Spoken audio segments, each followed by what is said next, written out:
I'm Darcy and this is Blanche, and I've chosen to do my story to show people that change does happen and you can overcome your biggest obstacles, really. Brilliant. So, do you want to start us off with where you feel like your story begins? I was a very young age when my story began. Started self harming when I was 11, just first year of high school, and then it kind of just like progressed from there and got worse. Okay. And what would you say you want to talk to us quite a lot about your kind of experiences with inpatient hospitals and those kind of services. So, where would you kind of like to start with that and your experience? So I remember going to a children's ward, a physical health ward, after school because I'd gone to school with the intent to attempt on my life. I remember being there a couple of weeks and then being assessed and accepted to a psychiatric hospital. But I remember getting there with my mum and dad, and we're in the visitors' room.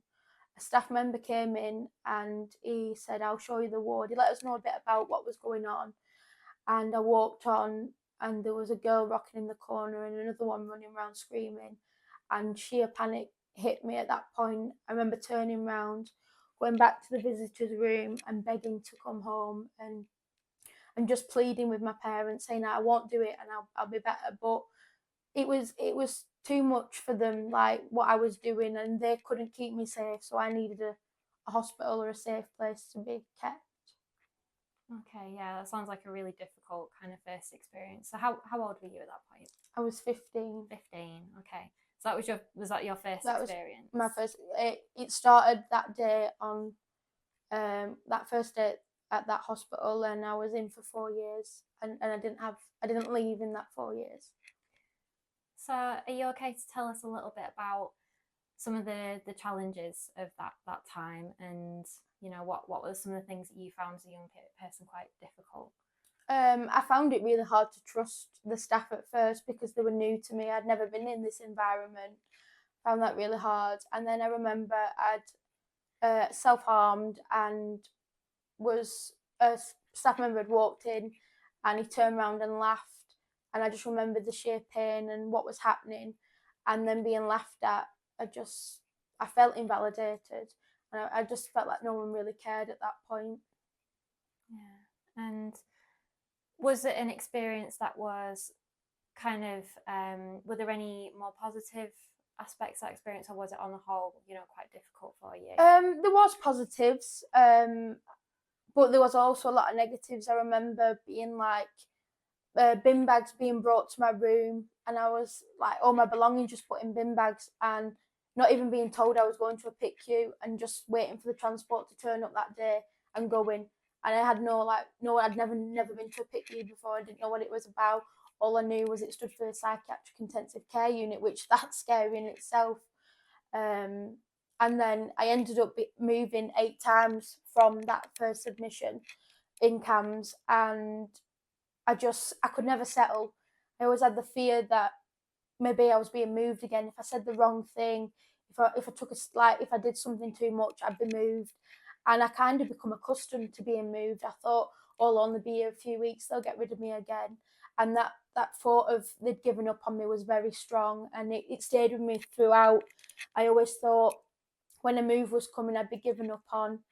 But I remember going to a low secure, and they kind of like changed it for me. Like I was on 1-to-1, 2-to-1 quite a lot, and I got to know the staff, and it wasn't like they really found it difficult to manage us. It was a long stay ward, the low secure, so I had that in my mind. I'll be here a long time. They're not going to get rid of me. Like acutes are a couple of weeks, PICUs are a couple of weeks, but this was over a year.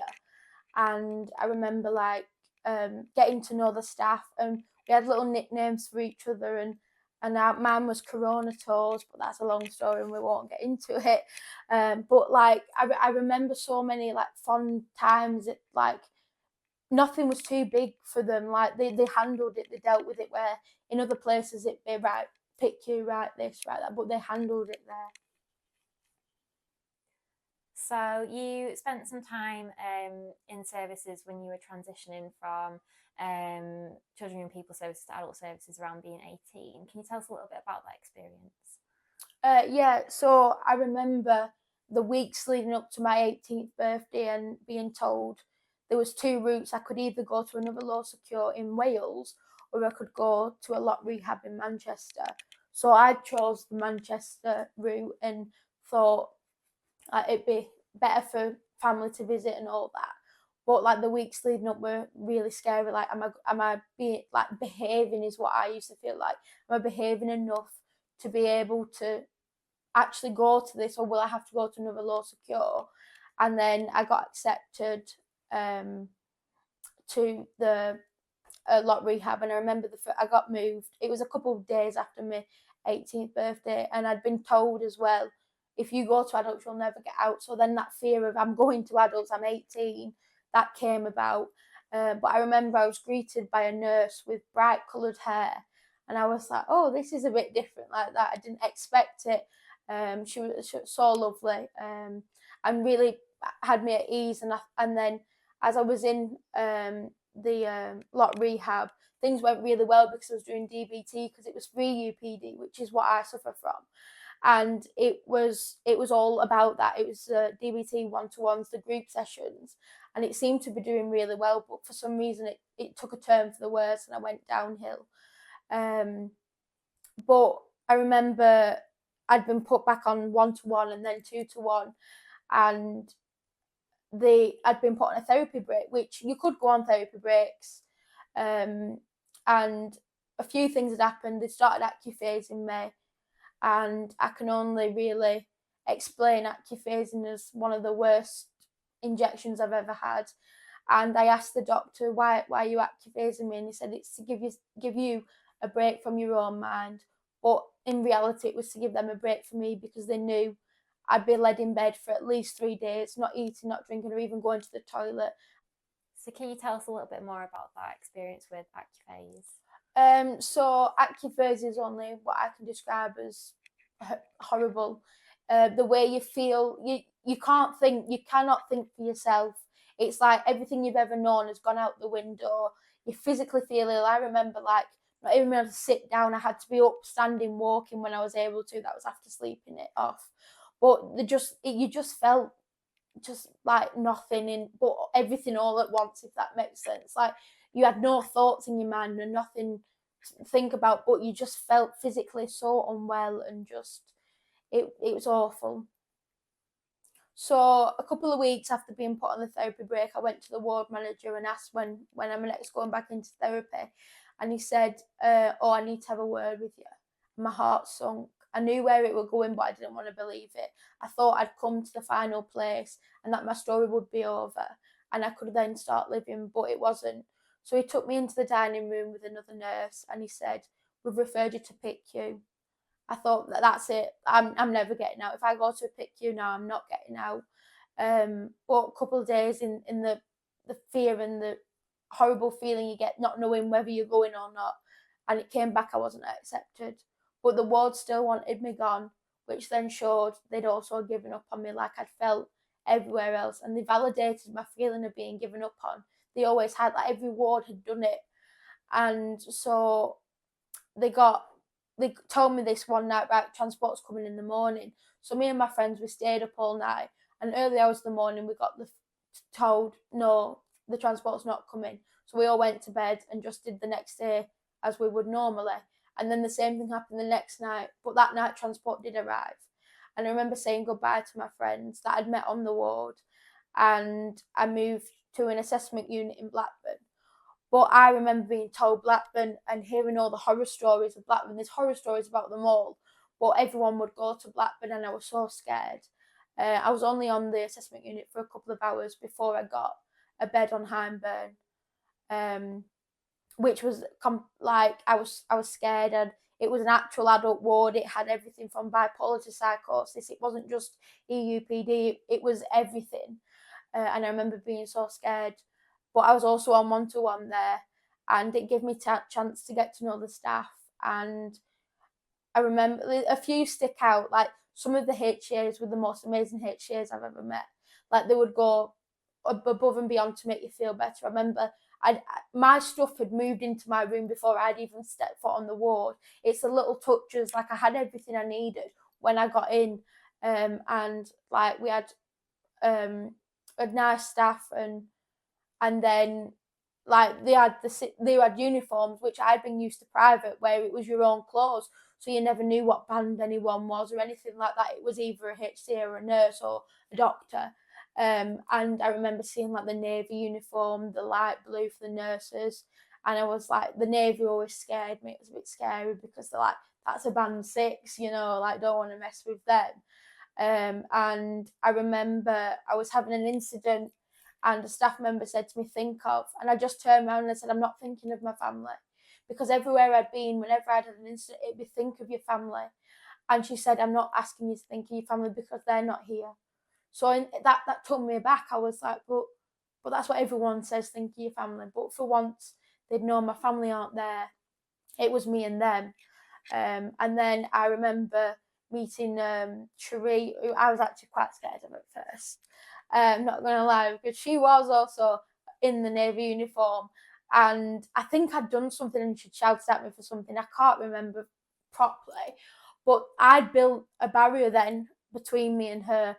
But then she'd got the job, was getting the job as the ward manager, and she brought her spider skins in, and for some reason that fixed all of my problems with her, just some sheds of a spider. And I remember chasing some staff down the corridors with them because they were scared.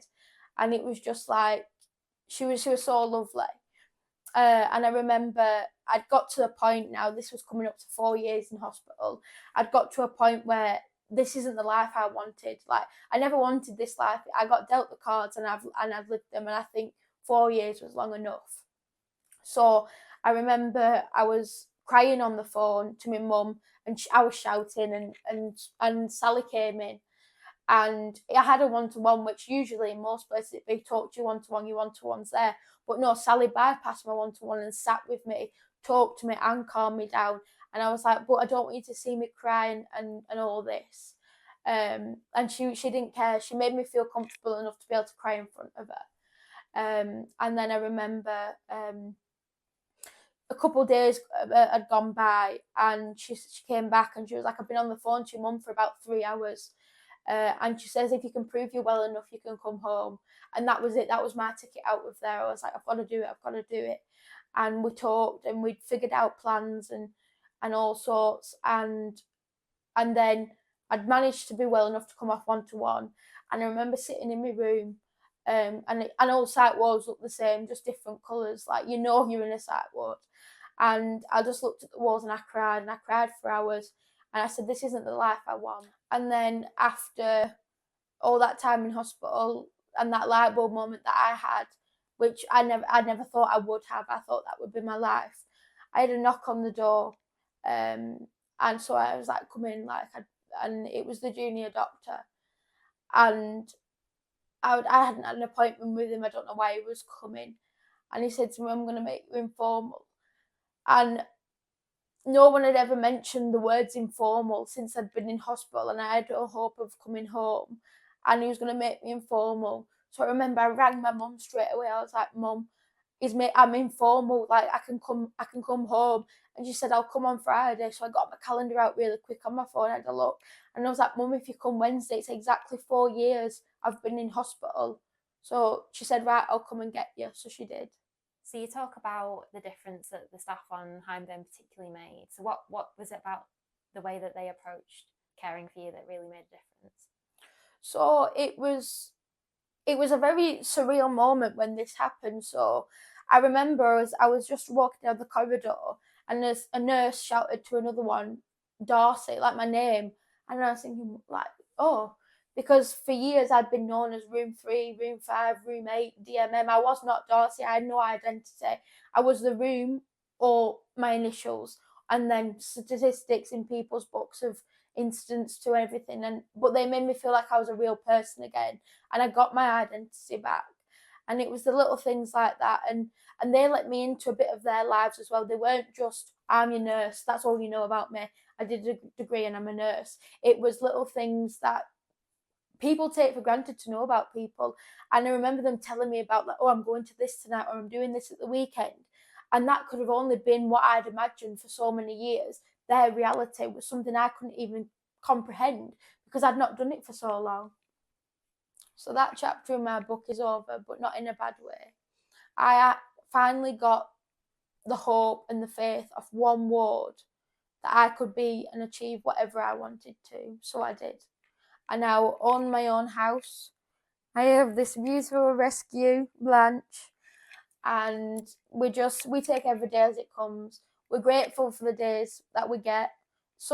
I do still have bad days, but most of the time they are good. And I remember in my low secure, I had the words crack out on my bedroom wall, and I'd always wanted to go, and I did that last year. And I remember every Pride would come round, and I'd be like, oh, I can't go, I'm in hospital, and I've been to every single one since, and I'm going this year again. So nothing's unachievable. You just have to believe in yourself, and if you get the support, and hopefully you will, to be able to believe in yourself, because I didn't believe in myself for years. I thought I'd mount to nothing, I'd be nothing. I was a carer for a year. I give back in that way, but I want to work more with people who I can empathise and sympathise with. But if you are struggling, whether you're struggling in the community or in hospital, there is always someone to talk to. No problem is too big nor too small, and asking for help is the opposite of like being like as what people perceive to be like anything. Asking for help is better, and I'm glad I didn't ask for the help at the beginning, and through it I asked for the help, and that's the reason I'm sat here today, able to tell my story and prove to people that yes, it was a long run. 4 years was a long time, but I'm still me. I did change, don't get me wrong. Like, I look at the world a lot differently to what I used to.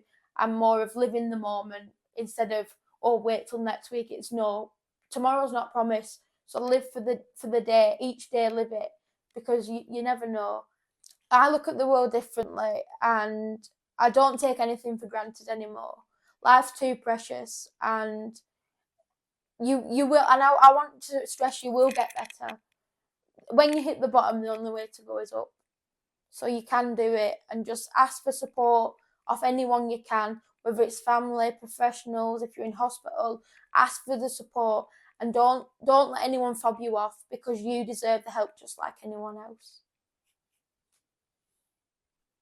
So can you tell us a little bit about your tattoos and why they're important to you?